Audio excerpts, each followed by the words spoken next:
A very good morning to all the students. My name is Shweta Singh. I am going to teach you English grammar for the upcoming session. So class 7 मैंने आप लोगों को जो according to syllabus जो पहला आपका topic था nouns वो कंप्लीट हो गया है. Exercises, copy work, everything is completed. I hope कि आप लोगों ने कंप्लीट कर लिया. Coming to the next chapter, new chapter that we have started, that is pronoun. Pronoun मैंने पढ़ाना आपको स्टार्ट कर दिया था. व्हाट इज़ प्रोनाउन हो गया था. काइंड्स ऑफ प्रोनाउन में two kinds of pronoun, that is personal pronoun and positive pronoun आपका कंप्लीट हो गया था. So today we will study demonstrative pronoun and interrogative pronoun. ठीक है, तो everybody open page number 37. Yes, everybody open page number 37. The third one has been given as demonstrative pronoun. तो मैं read out कर रही हूँ, प्रॉपरली प्रोनाउंसिएशन पे ध्यान देना अच्छे से. ठीक है. Demonstrative pronoun such as that, this, these and those are use to point out the specific things they refer to. पहले लाइन में तो आपको ये बताया जा रहा है डिमॉन्स्ट्रेटिव प्रोनाउन कौन कौन से होते हैं. This, these, those, that and those, यही चार आपके डिमॉन्स्ट्रेटिव प्रोनाउन होते हैं. ये चीज़ बताया जा रहा है. एक एडिशन में मैं बता रही हूँ, डिमॉन्स्ट्रेटिव वर्ड जो बना है वो डिमॉन्स्ट्रेट वर्ड से बना है, मतलब डिराइव हुआ है.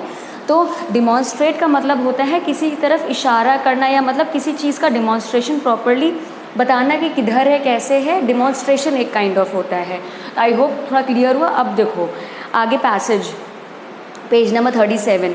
Read the passage below and notice the use of demonstrative pronouns in it.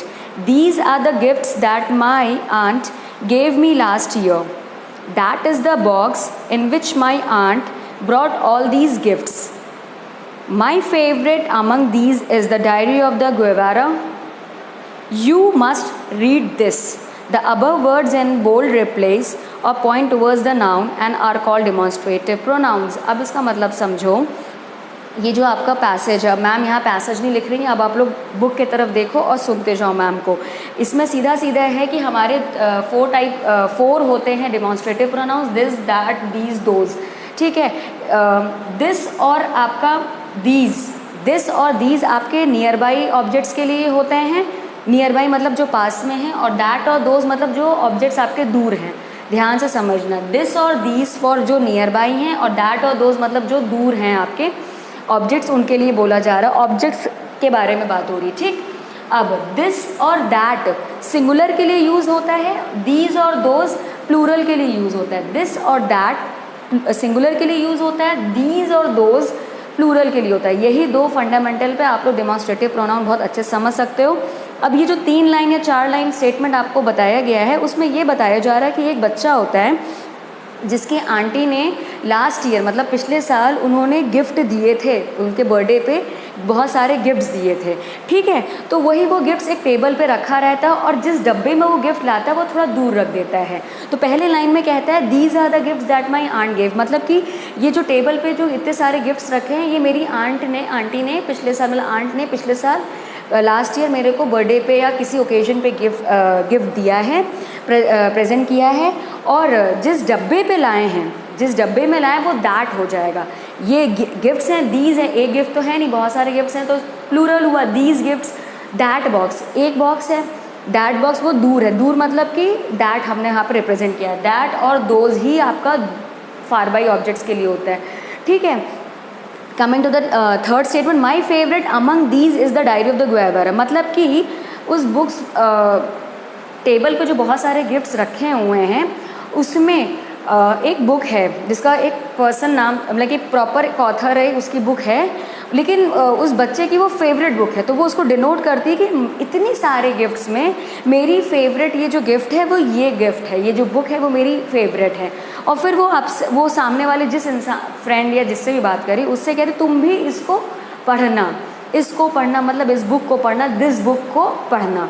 I hope the point is much clear to all of you कि दिस, दीज, दैट, दोज कैसे use होता है, कहाँ सिंगुलर, कहाँ plural, कहाँ पे near by objects, कहाँ पे फार बाई. नियर बाई पास, फार बाई मतलब दूर.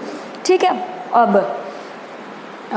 Next, remember that this, that, these and those are also use as demonstrative adjectives और डिटरमाइनर्स. मतलब कि जो ये आपके डिमॉन्स्ट्रेटिव प्रोनाउंस, इनको डिमॉन्स्ट्रेटिव एडजेक्टिव्स की तरह भी यूज़ कर सकते हैं और एज अ डिटरमाइनर्स, मतलब आप लोगों को सीधे सीधे अभी इसका एग्जाम्पल मैं समझाती हूँ तभी क्लियर होगा।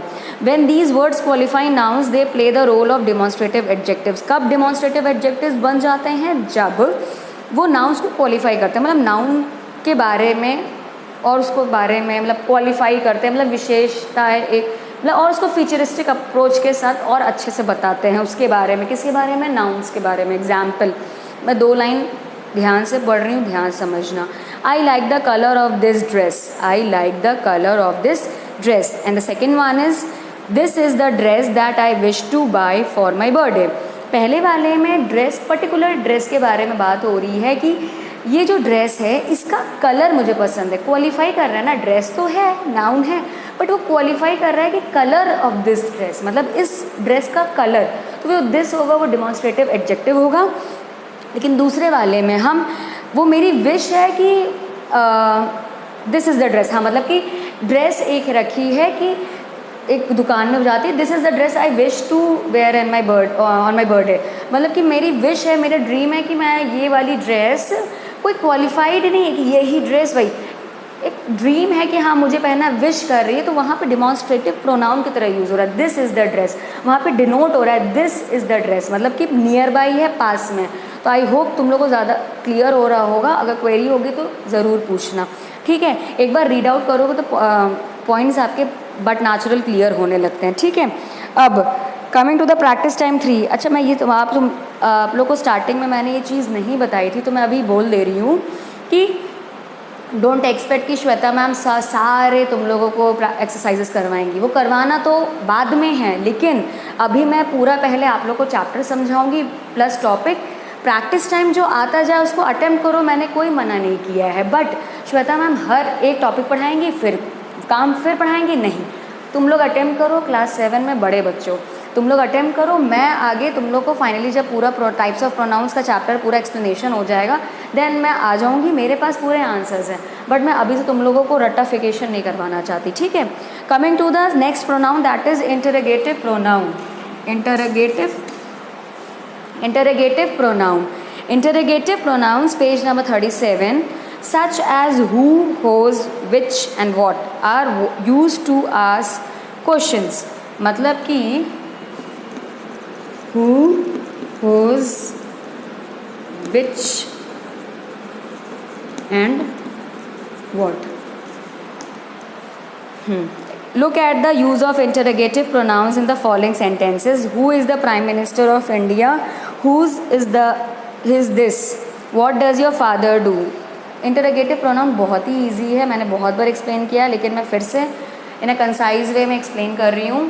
कहीं पर भी क्वेश्चन पूछा जा रहा है, वहाँ पे क्वेश्चन पूछने की पॉसिबिलिटी है। What is your name, in which class do you study, which book do you like to read, which is